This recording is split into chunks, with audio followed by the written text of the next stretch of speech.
a governor going on television after a massive tragedy where you have, we don't even know the number of people dead yet. You have this massive area that's been burned to the ground. Yeah. And then he starts talking about taking it over for the state. That's an insane position to take. It is. Post-tragedy. When And people are suffering at their most, they can't even believe it happened. Yeah. Tonight from Maui, where Oprah Winfrey recently bought hundreds of acres of ag land in upcountry. He said in a press conference, he said, we're talking to the Attorney General. He said, I'm talking to my Attorney General to explore options for the state to take over that land and use it to build workforce housing or build a memorial to the for the people who lost their lives. Joe Rogan, the well-known voice of reason and curiosity, has recently unleashed a powerful call to action in defense of Maui residents. He's taken a stand against elites who are greedily eyeing the land of these islanders, questioning the audacity of anyone trying to snatch away their homes, especially during their most vulnerable moments. The people of Maui, particularly in Lahaina, are deeply troubled by the looming possibility that their ancestral lands might be taken by the state. But here's the twist. It's not just the government at play here. Wealthy real estate investors, developers, and elites are also in the mix, making enticing offers for the fire-ravaged land. So join us as we unravel the compelling story of post-tragedy Maui, where forces both public and private seem determined to grab a piece of paradise from its rightful owners. I just want to remind all you real estate investors around the world, like Lahaina is not for sale. Please don't reach out to these families and take advantage of them during the most devastating time of our lives. Just recently, Joe Rogan invited Tulsi Gabbard, who represented Hawaii's 2nd Congressional District in the U.S. from 2013 to 2021, to his show, The Joe Rogan Experience. During their conversation, they delved into the response to the devastating fires that struck Maui. What's really eye-popping is that Joe Rogan brought up some concerning allegations about someone attempting to take away the land belonging to Maui's residents. And surprisingly, Tulsi confirmed Joe's suspicions right there on the show.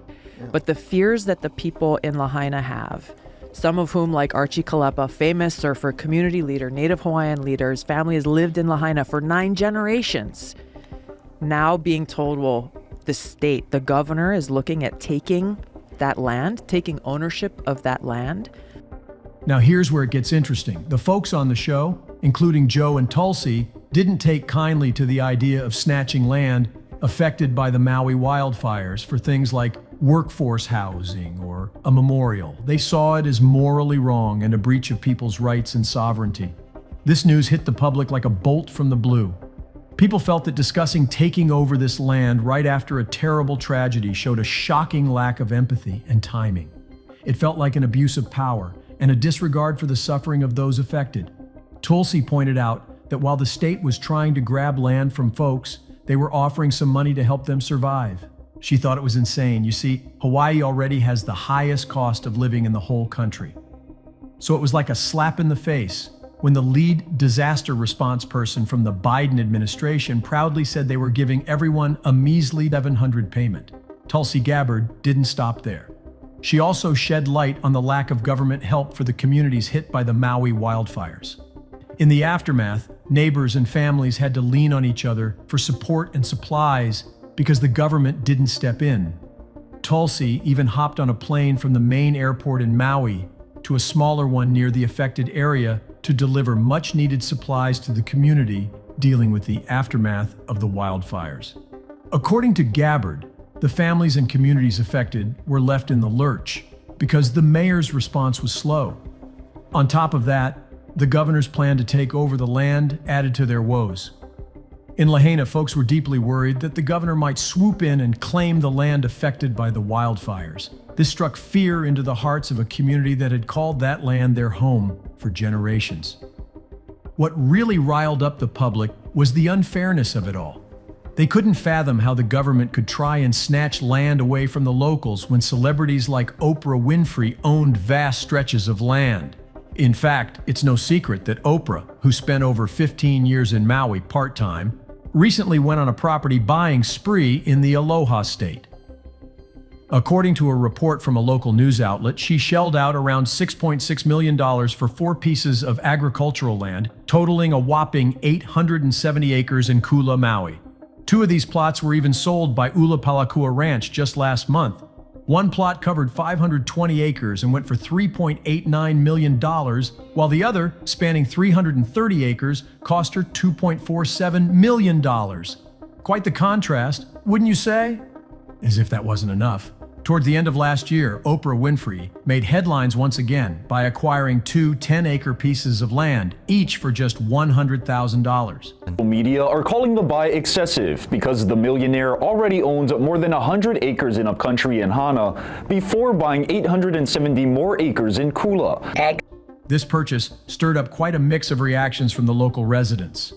Some were concerned that this acquisition might contribute to the displacement of native Hawaiians. It's worth noting that Oprah already owned over 100 acres of land in Maui, which means she now boasts ownership of roughly 1,000 acres on the island. Now here's where the public's frustration really kicks in. Instead of trying to push out the residents who've been through so much, people are wondering why the government doesn't make use of some of Oprah's land instead. It's almost like a logical solution, staring them in the face. But that's not all. Reports are coming in that in the aftermath of the devastating wildfires, residents whose homes were reduced to ashes are getting unsolicited offers from real estate investors from off the island. These investors are trying to snap up the land that's been ravaged by the fires. These offers are being labeled as predatory by experts, mainly because they're taking advantage of the people's misfortune and desperation. This has led local authorities to step in and take action to protect residents who are not only dealing with the loss of their loved ones, but also the loss of their homes and livelihoods due to these catastrophic wildfires. Goldine Lowe, a Maui resident, got hit with a shocker. Right after the devastating wildfires, she received not 1, not 2, but 5 offers to buy her house. And her house wasn't even in the area burned by the fires. It was like these offers came from another planet, completely ignoring the heartache her community had just gone through. One of these offers came from a bunch of real estate folks in Texas. They claimed the housing market in Lahaina was hotter than a summer's day in the desert, and they wanted to buy her house with a big bag of cash. But again, her house wasn't anywhere near the fire zone. It was like they didn't even do their homework and just wanted to take advantage of her. No wonder she felt like they were saying, "Hey, ready to leave your home in the middle of a tragedy and make some cash?" Thankfully, some heroes have stepped in to protect Maui's people and their land. They're shouting it loud and clear. Maui is not up for sale. As one of these heroes is a law professor named Troy Andrade. He's working his socks off to educate and shield Maui residents from these sneaky tricks.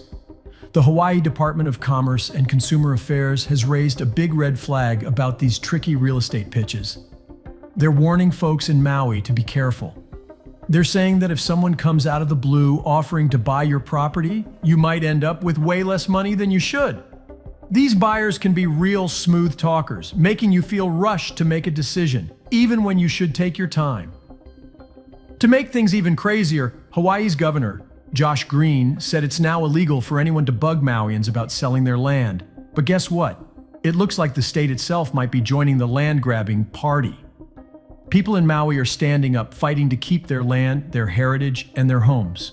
They're up against not just the local government, but also bigger forces from the state and feds. This is where Joe Rogan stepped in, boldly calling out the elites for their shady dealings. Let's face it, losing your loved ones, your homes, and even your land all at once is an incredibly heart-wrenching experience. Instead of extending a helping hand to the devastated community, it appears that these elites are trying to entice them out of their rightful possessions. But Joe Rogan is not alone in this fight. The people of Maui have rallied together, making their voices heard on social media and beyond. They refuse to let their community and its values be undermined by those with ulterior motives. It's a collective outcry against what seems like a grave injustice. In the face of adversity, Maui residents are standing strong, united in their determination to protect their homes, their land, and their way of life. It's a testament to the resilience and solidarity of a community that won't be swayed by the interests of the elites and even its government. It's a battle to keep Maui in the hands of the people who call it home. They're calling for unity, telling everyone to spread the word and stand tall to save Maui from those who want to snatch it away. Maui belongs to its people, and they're ready to fight to keep it that way.